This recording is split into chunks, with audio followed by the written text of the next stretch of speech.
you, Rabbi David, and thank you for joining us, Margaret. If anyone doesn't know, the current chair of the Jewish Labour Movement, Member of Parliament for Barking since 1994, and just like our own MP, was former leader of Islington Council, having held several cabinet posts under Blair and Brown, and more recently, the chair of the Parliamentary Public Accounts Committee.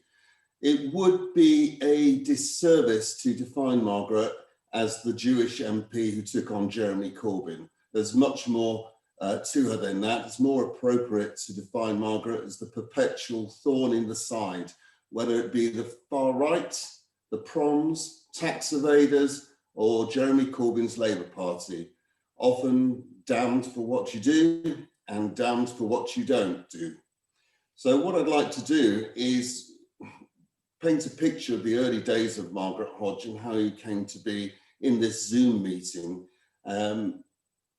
starting really with your early life and asking you, as a young immigrant, how did your early life as a young immigrant influence your views and your desire to enter politics? Completely. So for those that don't know, I had a German father and an Austrian mother who met in Egypt just before the war in 1936. My dad went to Egypt because he couldn't get a job in Germany because of the unemployment there. My mum, so the family history goes, followed a lover down the Nile, and then he turned out to be a Nazi, so he went back and she stayed there. Her family told her to stay there, and they met. And then after the war, actually well before all the other, we lived in Alexandria, and well before all the other, I was born there in 1944, before all the other Jews left Egypt, and Europeans actually left Egypt, the Jews in particular left Egypt. In 1948, my dad, who ran a little sort of steel stockholding company in Egypt, had a stone thrown through his window, and I think he was, obviously very raw from the Holocaust, where I'd lost a lot of family, as many of you have done too, and in particular, my grandmother had been killed, and one of my close uncles, and then in fact on my mother's side, she was one of 7, and we're the only line remaining from that side of the Austrian family. So anyway, obviously that frightened him, and then he tried to get everywhere. He tried to get to, he'd obviously decided to go to an English-speaking country, so he tried to get to Canada, he tried to get to Australia. Everybody rejected him. He tried to get to America, and the Brits were the only one who took us in. At that time, I was one of 4. My final sister was born here in the UK. So he was always eternally grateful to the British people for accepting him here. But I always felt an immigrant. And I always felt very Jewish in a way that some Jews do. We were never religious. We were an atheist family. We came actually, I think both my father and my mother had assimilated in Germany and in Austria when they were there. And when they came here, I think they were very, very anxious that we should be accepted as British citizens. I talk a lot about my dad because my mum died when I was 10. So my memories are much stronger about my father. So we were brought up, but all our friends were really German and Austrian Jewish refugees. That's my memory of a childhood, but we never went to a shul. We never really kept many of the Jewish festivals, but my Jewish identity was really, it was absolutely at my heart. And I'll just tell you one story about early days. So we arrived, we were stateless because my father, they'd lost their German identity, never got an Egyptian identity. We arrived here, we were stateless, and my dad was very, very keen that we should get our passports because we couldn't travel. So in 1954, we'd been here for 5 years. My mum was dying at that time in hospital. My elder sister was already away at university. My brother was away at school. And I was about 10. My sister younger than me was 7. we all applied for citizenship. And I have this amazing memory of an inspector coming to tea to our house to interrogate my 10-year-old, me as a 10-year-old, my sister as a 7-year-old, to see how English we were. And we used to, as all children in those days, our tea was a sort of boiled egg with toast fingers fingers of toast that you'd put into it. That day, we had cucumber sandwiches and dried fruit cake. And because I'd come from Egypt, of course, I loved all the succulent fresh fruit and hated dried fruit cake. And I was on a strict instruction from my dad to tell them that this is what we had for tea every day. So it was a sort of hostile environment in 1954, as it is today for migrants seeking to settle here in the UK today. But I mean, to go back, John, sir, you don't want me to go on too long. It was a sort of, my Jewish identity always made me feel like an outsider. I never felt part of the class system. I never felt English. I always define myself as European now, British and European, but not English.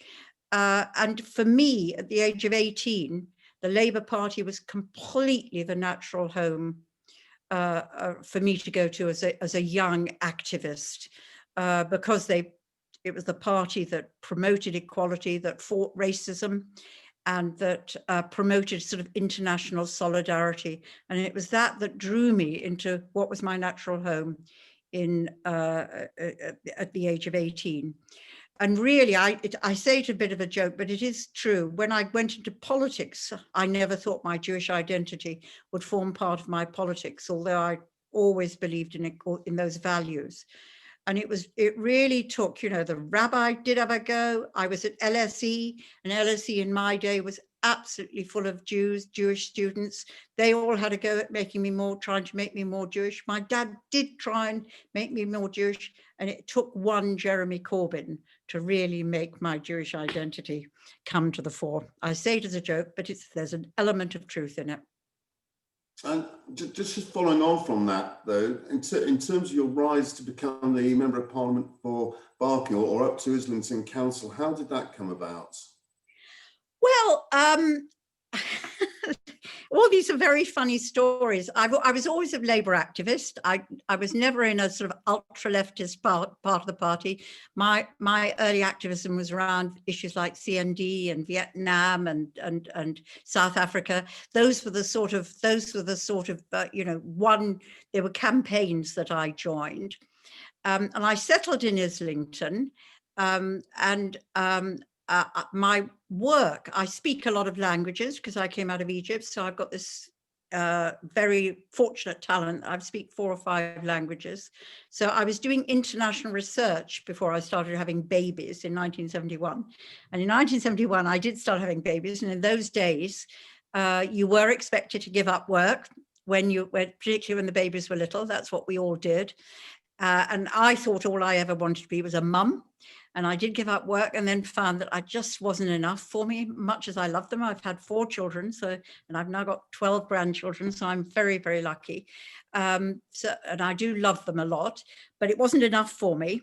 And I was at Labour Party meeting, and actually one of Caldor's daughters was at that time a councillor in Islington.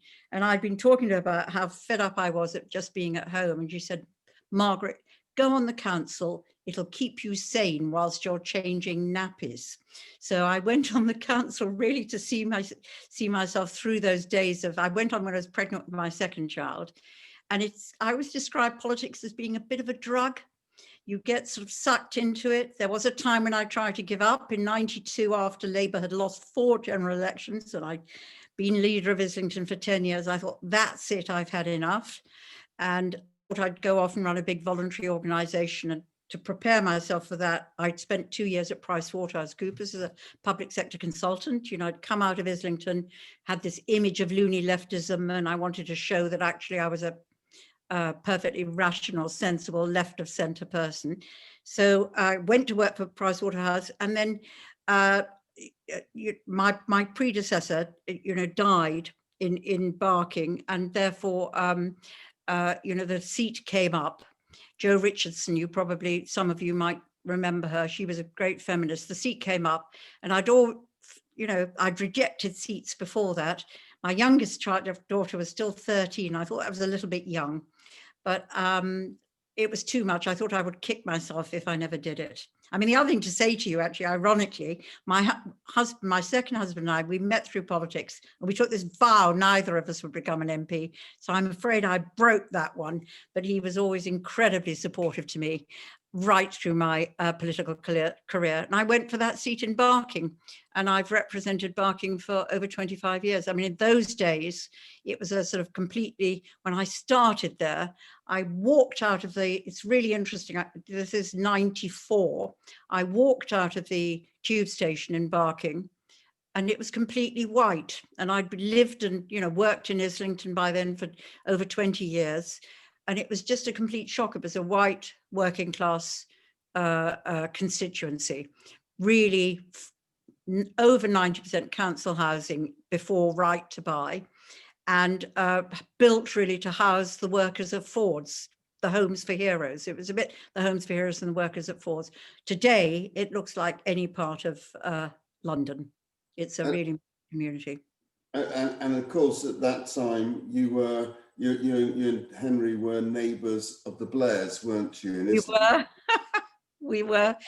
I mean, I have my funniest story about the Blair. I mean, they were all my Henry was a sort of lefty lawyer, Labour lawyer. And so were of course, the Blairs and various other people. So we'd known them since about I'd known them since I got together with Henry, so it was about 1976. And I always tell this story about a dinner party that we went to. It must have been about 78, 79, around about that time. No, actually, it was probably later. It was probably in the early 80s. And Cherie at that time had stood in a losing seat. I think it was Ipswich or somewhere like that. She'd stood and lost the seat, but she was the political one. And we had chat around the dinner table, inevitably about politics. And Tony sort of sits back in his seat and says, well, I think I might try to become an MP. And everybody around the table laughed, because he was the last person any of us imagined would ever become an MP. And yet he's been one of the most successful Labour leaders we have ever had in our over 100 years history. Certainly won us 3 general elections in a row. I suppose that was your pre-Granita moment. How did it feel then on that morning in 1997? You'd only been involved in politics in opposition, as it were. I think I'm incredibly lucky. So, I'd had 10 years on the council, after 20 years on the council, 10 years as leader. And I chaired the housing committee in Islington, which I was I still remain proud of, because we'd built we'd have all these lovely Georgian houses, those that them. And we municipalized a lot of them in the 1970s when there was a property crash. And we, created beautiful houses at a price people could afford out of a rehabilitation regeneration program of these Georgian houses. We were the early people to stop pulling them down and creating these soulless council estates. And in those days, it was brilliant sort of socialism to me, because you couldn't tell whether it was a middle class, lawyer living in one house, or it was a council tenant in the next house. They really lived next door to each other. And I thought that was really the sort of socialism that I believed in. I was really lucky. So I became an MP in 94. 97, we won the election. You'd have seen pictures of Richmond Crescent when the Blairs lived there. So it was a very small road. And we were up all night at the festival hall, celebrating. And then we came back to Richmond Crescent, and the whole street was out in celebration. It was an incredible, I'm sure many of you feel it, an incredible moment of optimism. I was very lucky. I was made a minister after a year, so that was incredibly fortunate. And I had a whole load of very, very, very interesting portfolios.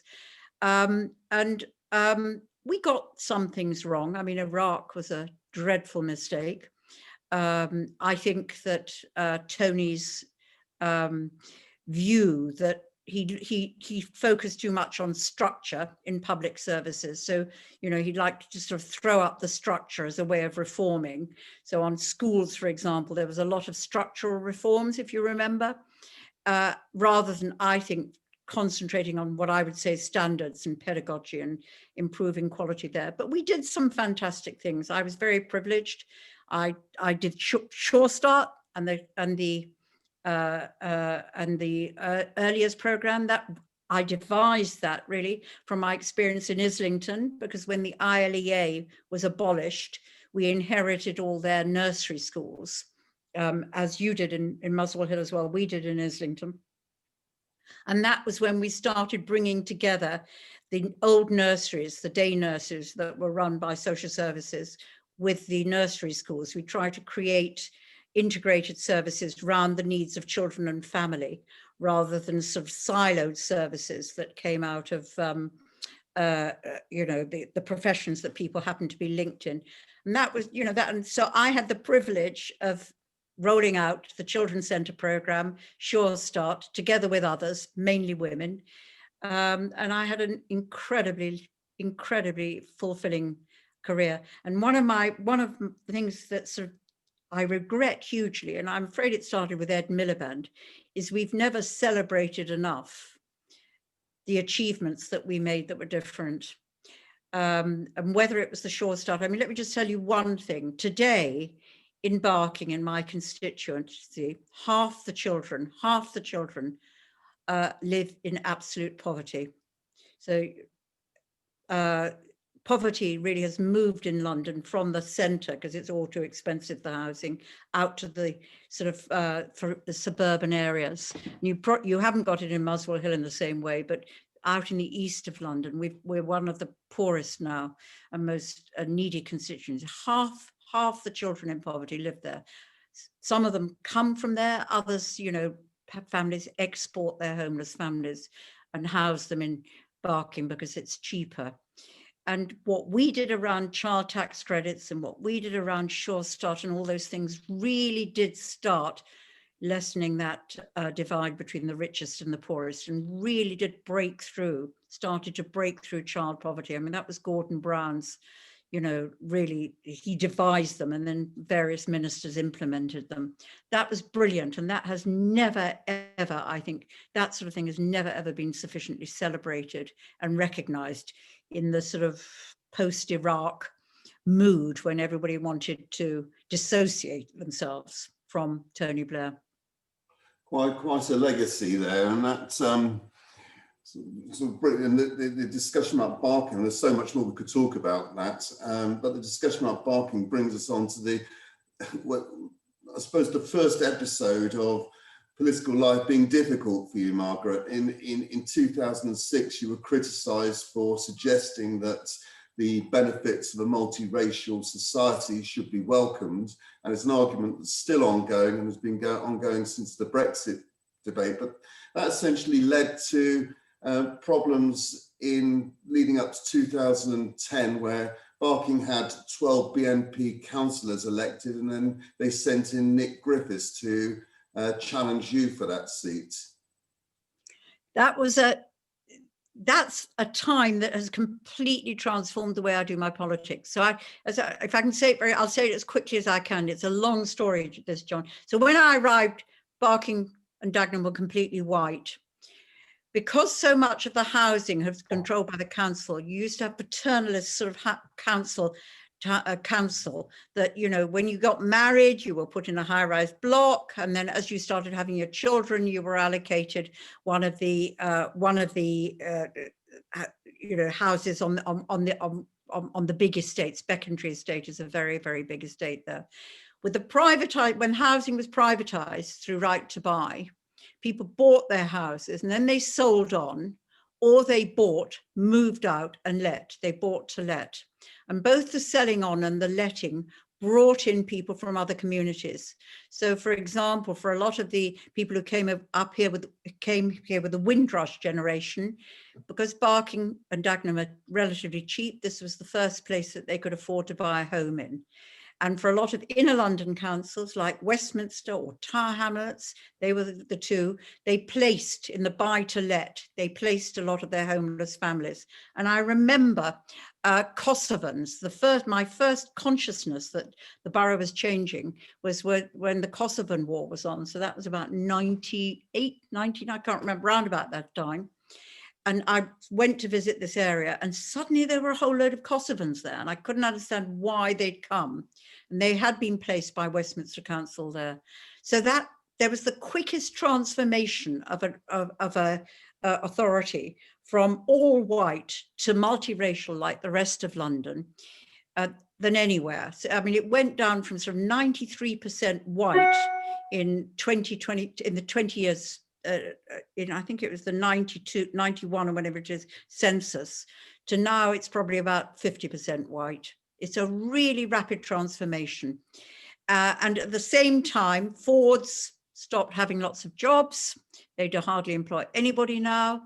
And at the same time, you had a very Tammany Hall council in Barking Dagenham, a really old-fashioned council that looked inwards, that was run by trade union, white, middle-aged men, and that, you know, everything was done behind closed doors. Nobody thought of talking to the people. And actually in elections, all they did was weigh the votes in. They never even bothered. They never knocked on a door. All that meant that when the borough started changing, and so if you're living in a community and suddenly your shops start to change and your neighbors start to change and your community starts to change, that is very unsettling. Your children can't get a house because the housing has been privatized. That is unsettling. So and that created the racial tensions, the lack of community cohesion that led to, this was all exploited by the BNP, and they got 12 councillors in. And it took us 4 years to campaign against them, and I completely changed the way I do my politics. I'll come back to that. But let me just explain a little bit my attitude. I've always thought politicians get it wrong on immigration. We promise that we're going to cut the numbers. We never do. Because, you know, like my family, we came in because we would have found any way to come into Britain. We were desperate to get out of Egypt. You find a route in, whether it's asylum seeker or work permit or student or family, you find a route in, and pretending you can cut the numbers is absolutely wrong. And then people get really cross with you because you promise them something and you don't fulfill it. And we should really be focusing not on promising numbers, but on promoting integration. And what changed in my politics is I stopped, you know, I never go to sort of town hall I'd never do very little sort of ribbon cutting events, I call them. I go to as few Labour Party meetings as I can, even today. In fact, the Labour Party doesn't hold meetings because we've transformed the Labour Party as well in Barking Dagenham. And I find ways in which to listen to people. When you listen to people, and if they're feeling really unsettled and they're feeling really left out, I mean, it's like the Red Wall. We're so like the Red Wall constituencies now in the north of England. We were just there in 2006, 2007. You've got to listen to that. And if they think it's unfair that somebody who's just arrived in the country jumps the housing queue and gets a home before them, you've got to hear that, and you've got to hear that and respond to it. Otherwise, people do become racist. So it was really, I was trying really hard to say, I can understand that some people have got to put into the community before they expect something out. So we can't just allocate housing, for example, which is always a limited good and always has to be rationed. You can't just allocate it on the basis of need. You've got to have give some credence and some credibility to the length of time you've been in the community. That's all I was saying, is just listen to that. And I think if you put that, if you say to people, yes, you put something in before you get something out, you actually burst that bubble of racism, because the white people in Barking Dagenham weren't racist. Indeed, they voted for me. It was the white people who voted for me who helped us beat Nick Griffin. And I never gave in to the racism, whatever the hard left wanted to say about it. I never gave in to the racism, but I did think it was important to listen to communities transfer. It's all very well for us in our middle class, environments, where our community doesn't change that quickly. For us to pass judgment, if you're in the middle of that, I think it's much, much tougher. And can I just say one thing, linking that to today? During that time, it was a pretty horrible time. And it was a difficult time, but we did a lot of I did coffee afternoons. I mean, and it was an interesting time because you find a new way of working and you communicating. So I'd always listen, act, communicate, all those things, and try and build trust. And I have built trust with my constituents. But in the run up to 2010, when Nick Griffin was actually standing against me, the BNP put out the most horrid literature. I'm writing a book at the moment, if it ever gets published and ever gets finished, in which it's going to be about racism in my life and all, building from the early years to the BNP, to the anti-Semitism. And I had out on my table all the BNP literature, and my assistant who's helping, who's been with me now, who's through the anti-Semitism crisis, said, "What's that?" And it was the BNP literature, which was put through every door just before the 2010 election. And it was just horrid. Everything, things people have said about Margaret, and they're just horrible stuff. And he said, "My God, that has been cut and pasted and has been used by the hard left to attack you today on social media." So that link between the extreme right who I fought in the run up to 2010, and the extreme left, who I've struggled with over the last 5 years, is far too close. I mean, that was one of the scariest moments, was when I discovered that actually the allegations and the literature was identical. And you were on record at the time saying you were targeted by Griffiths as a woman, a Jew and an immigrant. But this all brings us nicely on to the 2015, when Jeremy Corbyn was nominated for the Labour leadership. And obviously what would be interesting to know is that the campaign group of Labour MPs would always put forward a candidate, and there was never any real threat. You knew Jeremy from the Islington Council days. He was the MP whilst you were leader of Islington Council. But what was going through your mind, not only when he was nominated, but when we saw that his nomination was gathering force, gathering pace, and that there were concerns of from the Jewish community about this nomination, and the expectation that issues of anti-Semitism might be amplified by his by his popularity and leadership? I've been on a journey on this one, because I have known Jeremy since 1983, when he first became the MP for Islington North. And, I mean, in those days, he was okay. That's what he wasn't really very interested in what was happening in Islington. He spent his time in Nicaragua. That's what my memory of him is, in the 80s. And my other sort of shock about him personally was I left Islington politics in 92. I went back in about 2014, when I was chair of the Public Accounts Committee, because they'd asked me back to talk about my work on that committee and my tax justice work. And Jeremy introduced me. I'd never talked to him in all those years in Parliament. He was sort of hardly around. He was just a sort of rather crazy guy who always banged on about something in foreign policy and wasn't really interested in domestic policy very much.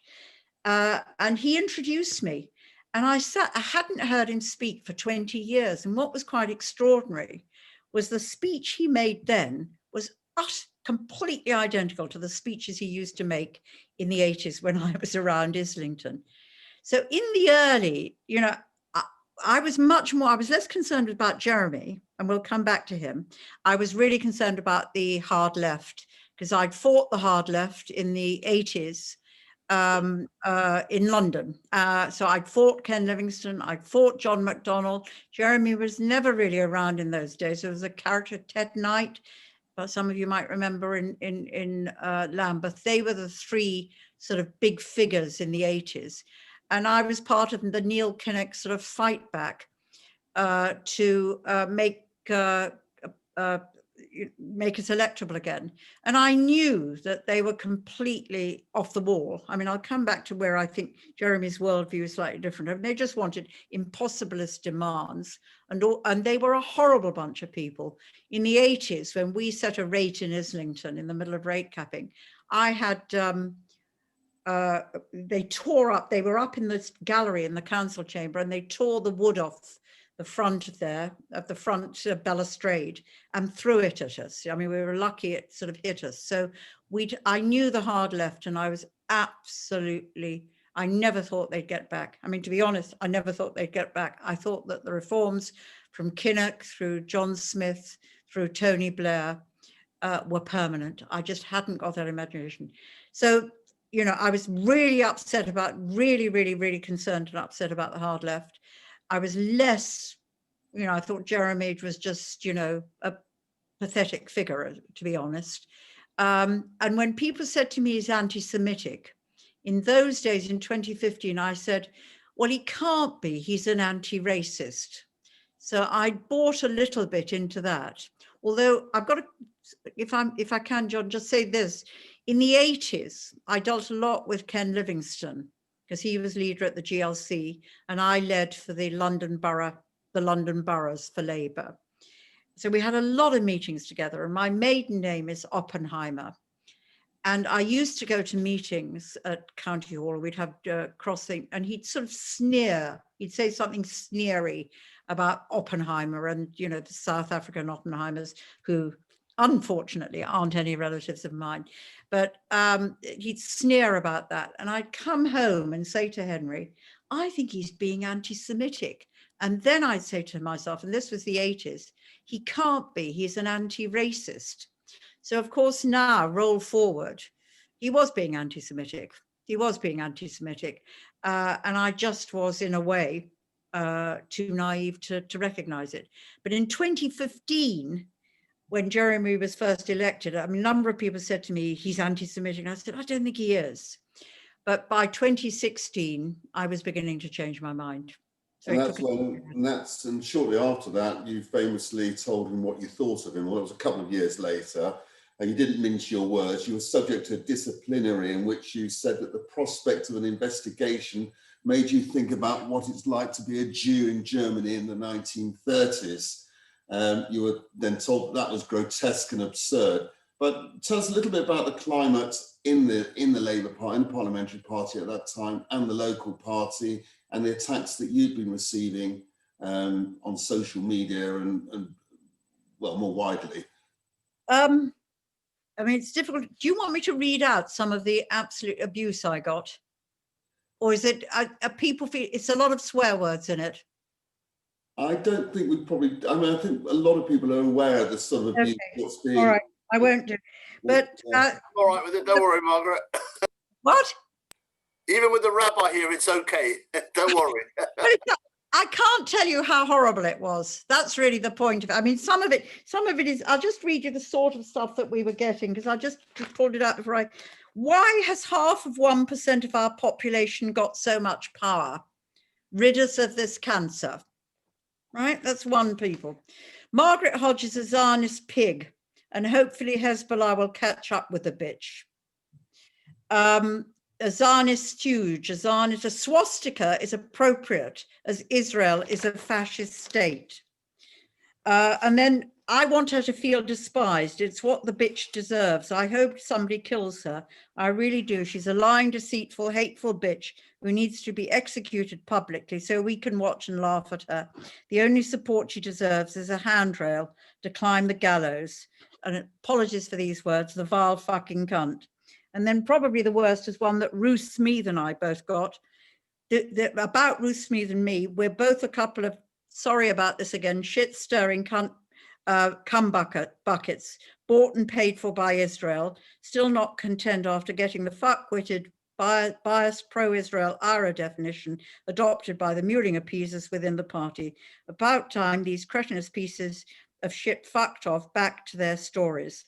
And the man, Thomas Gardner, one of the official who considered that, said, "I'm not clear why this case is bypassing any normal procedures." So the first thing to say, John, was that the abuse we were getting, I've now forgotten your question, is the abuse we were getting was vile. I think when I shouted at Jeremy, it was when we were discussing the IRA definition. And I don't have to convince this audience here of, it was absurd that the Labour Party that had already lost it was beginning to lose the confidence of the Jewish community. The fact that we should even dare to start to challenge that definition was completely wrong. I mean, you can be on the head of a pin as to what the legal definition is and whether it allows legitimate Christendom of Israel or not, which was what it was always dressed up as the argument. And we were getting this stuff. They weren't dealing with it. Life was getting more and more uncomfortable for us, and particularly the women.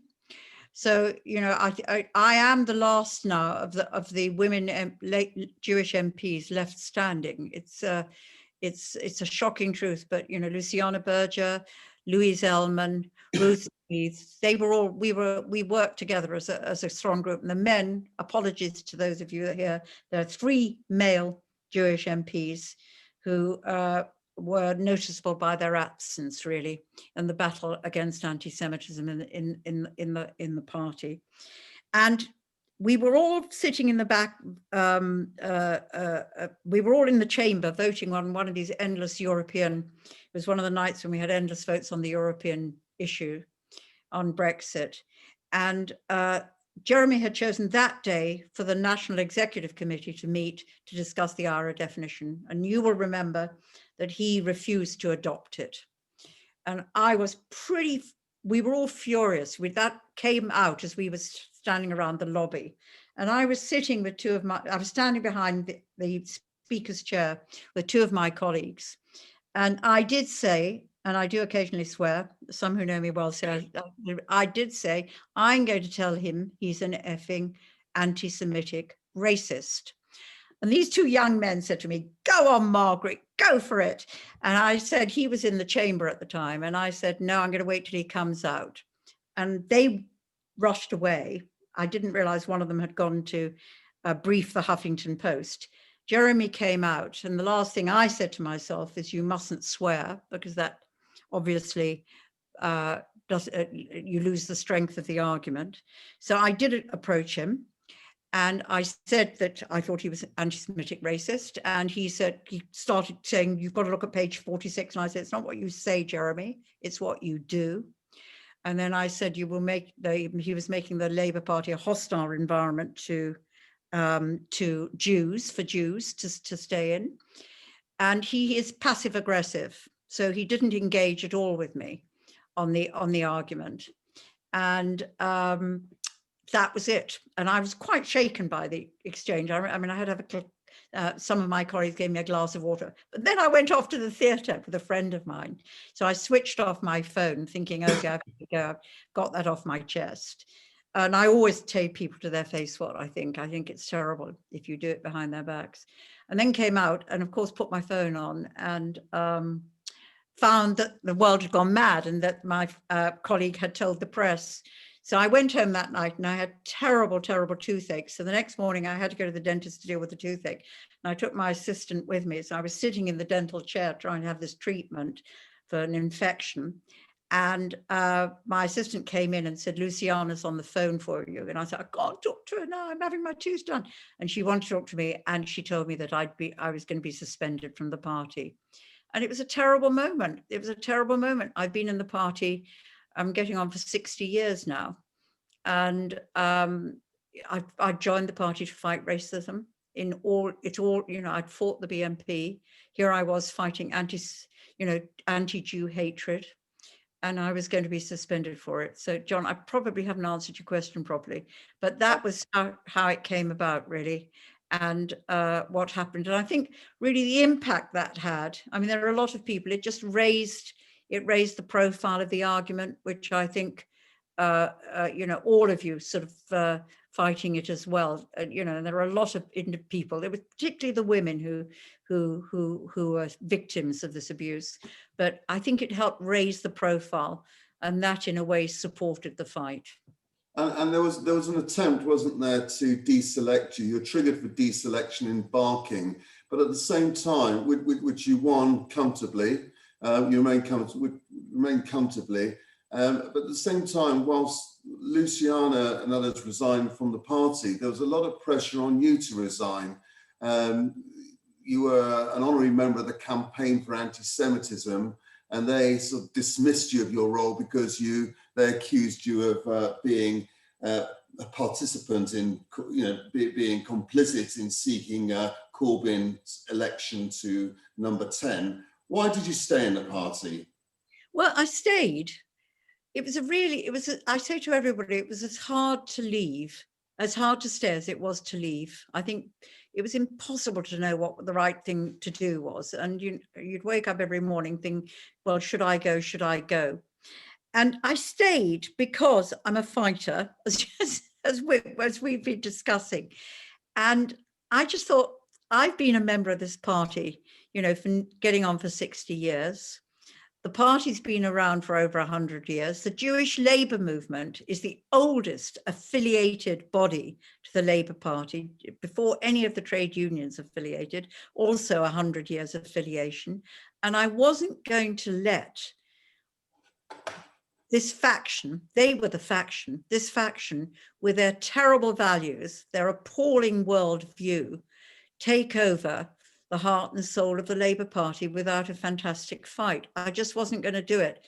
What I did have I will share with you, is that I tried to persuade Luciana to stay and didn't. And Louise was a different story, because Louise, I think she and I were very close. We've grown up through politics together. She was leader in Lancashire when I was leader in Islington. So we've known each other since the early 80s.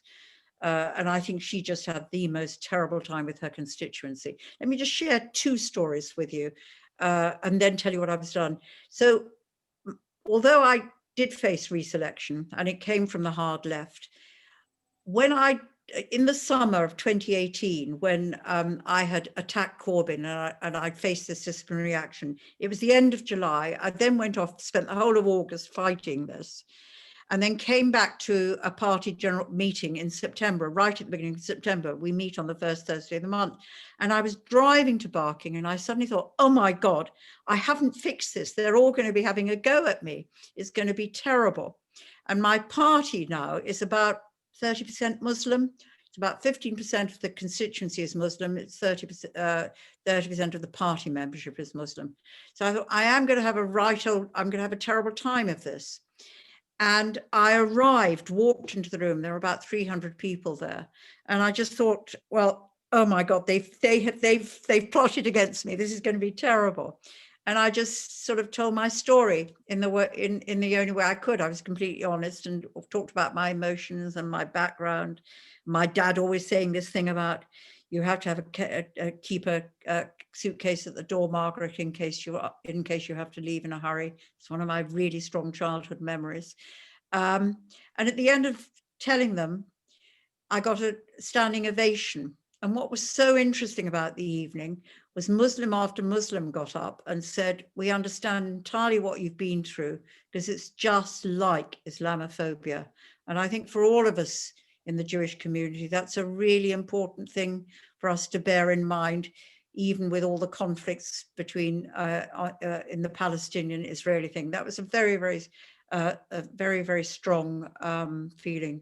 And then when I had the reselection, I mean, that I did come through that very easily. What I was going to say to you is, I didn't leave because of that, but what I had absolutely made up my mind to do was that if it was good, the best we could have got was a hung parliament.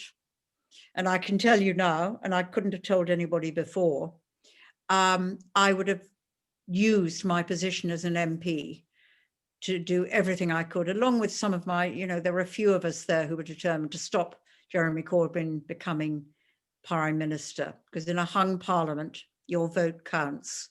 And whether it would have been voting against the Queen's speech or whether it would have been voting against him on a motion of confidence, something would have triggered. And then I would have been kicked out of the party. So I had always said to myself that my red line, I was going to fight in the party, but my red line was doing all I could to stop him from the inside becoming Prime Minister. I would have done that. And it's quite, again, another funny story. So the morning of the 2019 general election, I always talk to Charles Clarke on the morning of these elections, and he's an old hand.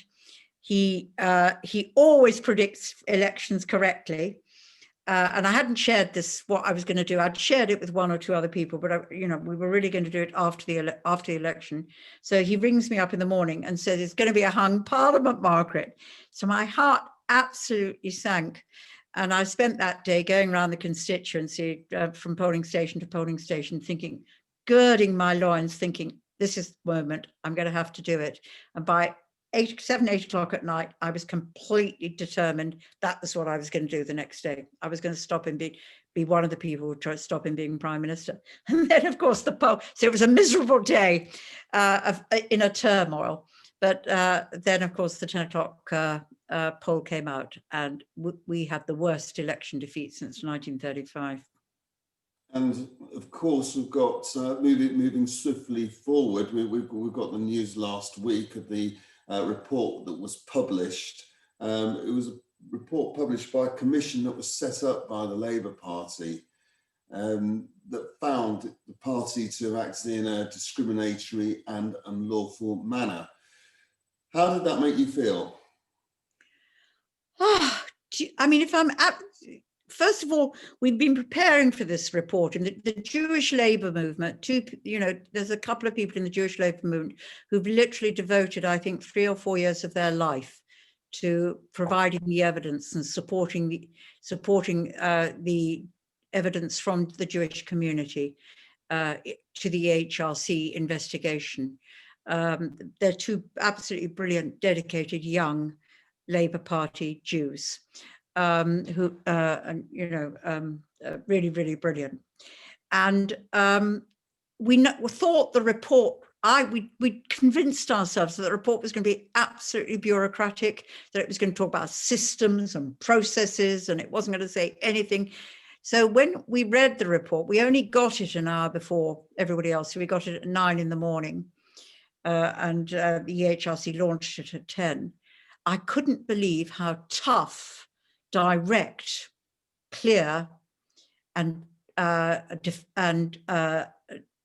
appalling it was. It was an appalling indictment of the Labour Party, and particularly of the leadership. Throughout that report, I don't know if any of you have had a look at it, it talks about the failure of the leadership to act, and if the leadership had acted, they could have done something different. And to be honest, most of Thursday, I felt churned up. I didn't feel sort of vindicated. I mean, people said to me, "Do you feel vindicated?" I just felt churned up inside, because also one of the tragedies of this whole horrible period in Labour history, which over history will become a blip, but it was horrible to live through, is that it allowed the current government to be in government. And that, you just look at the mess over COVID, you look at the economy, you look at the disaster of the Brexit negotiations, you look at the poverty embarking, you look at all these things, and you think it could have been different if we'd had a different Labour Party. So I didn't feel vindicated. I didn't feel vindicated. I think I do a bit more today than I did then. But on Thursday, I felt churned up, if I'm honest. I think a lot of people were relieved, and the young activist you're referring to, I think it's Adam Lang-Belen, is it? Yep, that's right. And Peter Mason, who said, we have one comment here from Tony, who's saying that, who tells us that you, Margaret, and all your Jewish female parliamentarians are an amazing example of steadfastness and courage. We've also got a question which everyone wants to know, and it's from Lawrence and Deborah Cohen. Do you think that Keir was right to suspend Jeremy Corbyn on Thursday? Absolutely. If I can go through that as well. When I got to Thursday morning, I thought, what am I going to do about Corbyn? Because I do think he's an anti-Semite. And I'd said so. Now, there's nothing that's happened since that's made me change my mind. And I thought, what am I going to do? And then I thought Thursday morning, there's no way that Keir is going to do anything about Corbyn because he wanted unity in the party. So it was probably stupid to ask for something that we'd never get. And therefore, I thought, really, well, what do I feel about Corbyn? And I then thought, he's irrelevant. He's yesterday's man. And that's what I'll say. And I did say that at the beginning of the day. And then his statement came through 20 minutes or half an hour after Keir had made his statement. And it just became untenable. I then thought, I can't say that. He's made himself, he's refusing, he's absolutely total denial of what the EHRC report said. And you can't let him get away with it. So actually, we were all of us together, the JLM crew,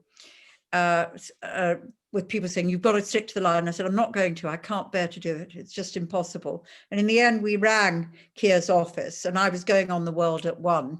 And I just felt I couldn't say, but I couldn't hold the line that he was irrelevant because he'd made himself relevant. And then literally about 2 minutes to 1, just before I went on the programme, Keir's office rang and told us that they were going to suspend him. So I think he took the right decision. For me, I didn't vote for Keir. I voted for Lisa Nandy in the leadership election, partly because I wanted a woman, and also I thought she was sort of had a much better world, view, set of values that I could do with. But I have to say, I think Keir has behaved with great. He's been brave, and he's also shown that he will stand up for what's right. So I think he proved himself that day. What do I think of Corbyn? I couldn't believe Corbyn made that statement. And and this is probably my rudest bit about Corbyn, I think he's a mixture of incredibly stubborn, totally stubborn, extremely arrogant, pretty stupid, and an anti-Semite. You're not mincing your words there. Thank you, Margaret. I had so many other questions weaving in and out of that, but obviously there wasn't enough time because there was so much that you've taught us and told us. I know Steve has some questions from other members of the community, so I'm going to pass over to Steve. Margaret, from Amanda, she asks, Keir Starmer has 6 weeks to send his action plan to the EHRC for review. What would you like to be in that plan? Well, some of it I think he could have done before. It was one of my sort of slight frustrations. So, the report proved what we'd all been saying was that there'd been political interference in the complaints process. And that was absolutely clear from all the ones that we all were putting in. And I think he could have started setting up an independent complaints mechanism before. I don't think he needed to wait the however many months it is to do that. So he's got to set up an independent complaints mechanism. He's got to demonstrate zero tolerance of anti-Semitism, and I think he did that. He did that with Rebecca Long-Bailey, not tolerating her, and he confirmed that really with his action against Jeremy Corbyn. He's got to set up, I think, a very strong education program, because when you try and think about why is there this anti-Semitism among the hard left, and it's a complex sort of set of issues, which I never explained very well, but are there. The hard left is deeply anti-capitalist. They want us to overthrow capitalism, and Jews are seen as the sort of at the heart of capitalism because of the role, they're seen as being the sort of vital financiers at the heart of capitalism. So that hatred of capitalism very quickly morphs into a hatred of Jew. That has to be untangled. And then, of course, there's the obsession with Israel, the absolutely incomprehensible obsession with Israel. And I've been a critic of, I'm a firm Zionist, but I'm also a strident critic, particularly of the Netanyahu regime in recent times. And I think the two are perfectly complementary. But I think for the hard left, they see Israel as the sort of totemic state of Western imperialism, and they cannot distinguish between being a Jew and being a Zionist, and being a Zionist and being a paid-up member of the Netanyahu fan club. That needs strong education. And then there are these terrible things that, Jews are responsible, Jews control the media, Jews created 9/11, all these issues. So getting that out of the hard left is I think, quite needs an education program. So that's the second thing. And then the third thing is rebuilding trust with you. So, and I think that's a long task. I don't think that will be done overnight. All I can say to you is, if you look at Jewish MPs, if any of you Google Jewish MPs on Google, you'll see that if you look at that period up to about 1975 or so, 1980, there were a lot of Jewish MP, and most of them were Labour MPs. Now I am the last woman Jewish MP. And that is a scandal, that I felt it was the natural home for me, and that it no longer feels that for the Jewish community. So rebuilding trust, I think, is a huge task. And I think Keir has set himself this thing that if Louise Ellman comes back into the Labour Party, he will feel he's started to win. I think it goes beyond that. I talk to Louise a lot, and she's waiting to see what action Keir takes. I mean, she's been in the Labour Party as long as I have. She and I have similar ages, similar, and had a similar political careers. But I think it goes beyond that. And I'd like to see you, from your synagogue and elsewhere, feeling that the Labour Party is the natural home for you too. And that will take a long, long time. Okay, thank you. And I've got a question here from Nicole, who says, our local MP told one Jewish constituent, at least you have the means to leave. And at our synagogue hustings, she said that there were two sides to the anti-Semitism row. Do you think there are two sides to the anti-Semitism row? No. And I think what she said demonstrates the importance of an education program. Because I know Catherine Weston, and but that's not acceptable. Okay, I thought you might say that. And Daniel asks, does Margaret think there's a possibility of a backlash against Jeremy Corbyn's suspension that could lead to a damaging split in the Labour Party? Well, what I had hoped was that the report would start drawing a line underneath it. I agree with Keir that we could finally put to bed all these, what was there a problem about anti-Semitism? Wasn't it? Was there political manipulation of the complaint system? Wasn't all those arguments that we've had over the last 5 years should have been put to bed by the facts, and we could get on with taking the action we need to take to root out the anti-Semitism and to start to rebuild trust. And then Jeremy does this. I mean, my only thing is, I think he's on the, and I sort of thought, oh my God, we're taking action against him. They took action against me. But the difference is that I was on the right side and he's on the wrong side. And I can't see Labour Party members getting up and supporting somebody who denies the anti-Semitism that he was responsible for bringing from the fringes of the party into the mainstream of the party. I just can't see it. And many of the young people who voted for Jeremy Corbyn in 2015, I can see why they did. I don't feel that sort of, if you're young, you've grown up under Blair and Brown, you don't remember Thatcher and all those years. You've grown up in a Blair and Brown, you feel let down about Iraq. It's post 2008 and the financial crash, and you're beginning to see cuts in public services, all that sort of stuff.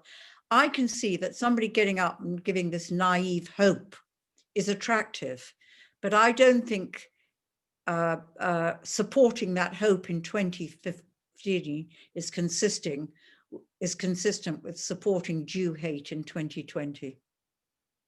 Great. And I'm going to take the privilege, because I've got the microphone, of asking you my own question. Much of the current leadership of the Labour Party in the last 5 years were within the shadow cabinet under Jeremy Corbyn. They campaigned for Jeremy Corbyn in 2 elections. They now are the people tasked with rooting out anti-Semitism and bringing about a change in the party. How much confidence do you have in them doing that? Well, one of the most difficult and terrible meetings, when I nearly lost it and burst into floods of tears, was the first leadership hustings after the election, after Jeremy had resigned. And again, it was a parliamentary Labour Party hustings. And there were, I can't remember, 6 or 7 of them, whatever they were, all condemning, wholeheartedly the absolutely dreadful scourge of anti-Semitism in the party. And I just sat there thinking, where on earth have you been for the last 5 years? Where have you been? Now, one can go on. So that's the first thing to say. So I have some sympathy with that view, but you can carry on. You've got to move forward from where you are. That's the first thing. The second thing is, it's not true that they were all, or the current shadow team is full of people. I mean, Keir himself did speak out. Could he have spoken out louder? I think probably yes. I'm going to the Parliamentary Labour Party tomorrow, and I think one of my messages to them will be this, never again can you not speak out, because too many of them didn't. But there are people in there who are not Jewish, but who support. All of us, especially us 4 women, have really valued over the last time. I mean, I think of Wes Streeting as somebody. I think of Kat McKinnell, who chairs the all-party group against anti-Semitism. I think of Stella Creasy. I think of Rachel Reeves, who didn't serve in that, Bridget Phillipson, who didn't serve. There are a lot of people, and what is actually quite heartening to me is watching all my friends are now on the shadow front bench. They're all on there, and they haven't got those values. They wouldn't let it happen. They stood against it. Peter Kyle, there's another one. I mean, I could go, Jess Phillips. There's a whole raft of people who did stand with us, who when Luciana left the party in the first speech she made in Parliament after that, sat with her and behind her. And people who left, John Mann, not a Jew, but who's fulfilled an incredibly powerful role in fighting the anti-Semitism, and others who also left, Joan Ryan, who led Labour Friends of Israel for many years, who was a very, very strong ally. So there are a lot of people as well. And the others, they've come out of the woodwork now, and they're saying it, and I will hold them by their actions. I do think if everybody had shouted louder, and if some of my Jewish colleagues in Parliament had been more vocal earlier, we could have dealt with this more swiftly. We should never, ever, ever have had the position where we had an EHRC report, ever. And I think we as a Jewish community owe you an enormous vote of thanks, Margaret, for everything that you've done for us. Rabbi David, I'll hand back to you to say the final thank yous and close the evening. Thank you for that so much, Stephen. Obviously, thank you, John, for your interviewing and for your questions and leading our guest, of course, Margaret, through from early life into, of course, what many wanted to hear was obviously relating to the present day. Margaret, that was a privilege. And really, really, that was a privilege. We are blessed that it was today, given the recent experiences, but those experiences go back further. They go back to your early days. You said yourself how much you felt an outsider as a child, and yet you, as a part of government, involved in council life, were able to allow also Jewish people today to feel that bit less of an outsider, given what's happened in the Labour Party. It's been hard the last few days for many of us, because the EHRC was in some ways a vindication. It was important. And yeah, Jeremy Corbyn tried, as Andrew Rawnsley quite rightly said today in The Observer, to take that away, in a sense, the limelight on changing the party and put it back on himself. But tonight you've given us a sense of comfort, a sense of strength, a sense of inspiration. And do you know what, Margaret, what inspires me also is that along with this battle against anti-Semitism, there's also a battle for a better Britain, a more integrated Britain, a more equal and a more just Britain. I know the Chief Rabbi talks a lot about social responsibility. It's values that I believe in so strongly as Jewish values, that we want our society to be better. And you fought for that. And we really, really are, in a sense, in awe of what you've accomplished, both in Parliament and outside. So lots of love from all of us, really. And thank you so much for giving your time, given that, of course, you are tired. Given you don't certainly sound tired, I must say you sound energized as always. So thank you so much. I wonder if Stephen, and we had 100 logins tonight. We're so proud that so many people came. Thank you to everyone. And I wonder if we want to end with a round of applause, Stephen Feldman. It's amazing. Thank you so much. Thank you for being such a good listening audience. Would you all like to unmute and give Margaret a big round of applause?